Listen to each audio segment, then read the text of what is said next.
માલધારી સમાજના જાગૃત યુવાનોને વડીલોને મારા વંદનના વિડીયો ગમે તો આગળ મોકલજો। હું કોઈ વિરોધ પક્ષનો નથી। નરેન્દ્રભાઈ મોદીના હાથ મજબૂત કરવામાં, સરકાર લાવવામાં જ્યારે આ સમાજ 80% તો તારે અમે બી સાથે હતા, પણ સમાજનું જે ધાર્યું કામ થતું નથી, જે કરી રહ્યું છે એ તો એની ફરજમાં આવે છે સરકારની।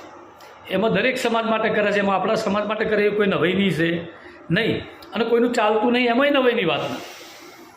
સરકારમાં કોઈ જેવી તાકાતથી આપણે કામ કરવું જોઈએ ને એવું થતું નથી। જી કરીને કેબિનમાં જવું પડે છે, એ માલે અમે છીએ નહીં, એટલે અમે દૂર રહીએ છીએ, સમાજની સેવા કરીએ છીએ। એટલે ખાસ કરીને આ લોકો જે આ પક્ષની વાત લઈને નીકળ્યા છે ને, એ લોકોને ક્યારે નીકળવાનું હતું? જ્યારે સમાજ પર આપત્તિ આવી, ગાયો પર આપત્તિ આવી, જ્યારે મકાનો પર આપત્તિ આવી, જ્યારે અમદાવાદ શહેરની અંદર કોઈ રબારી ભરવાડ, કોઈ બીને દરબાર, પોલીસને કોઈ મકાન આપતું નથી ને, એ પહેલાં વાત વિચારવાનું જે તમારા ભાગીદારો છે। એટલે ખાસ કરીને તમારે આ વિચારવાનું છે। એટલે સમાજ બહુ જાગૃત ને કોઠાહૂત છે।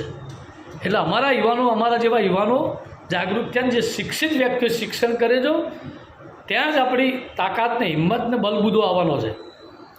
એટલે ખાસ કરીને તમારે એ દિવસ યાદ કરવાનો છે કે જે દિવસ ગાયો, હજારો ગાયો મરતી તે વખતે ક્યાં ગયા હતા બધા? તમારા સીએમ ઓફિસ કે દિલ્હી જવાનું હતું, તો આજે કામમાં આવો। એટલે દરેકને પોતાના, મારે કહેવું નથી, જે યુવાને કહેવા જેવું હતું કહી દીધું।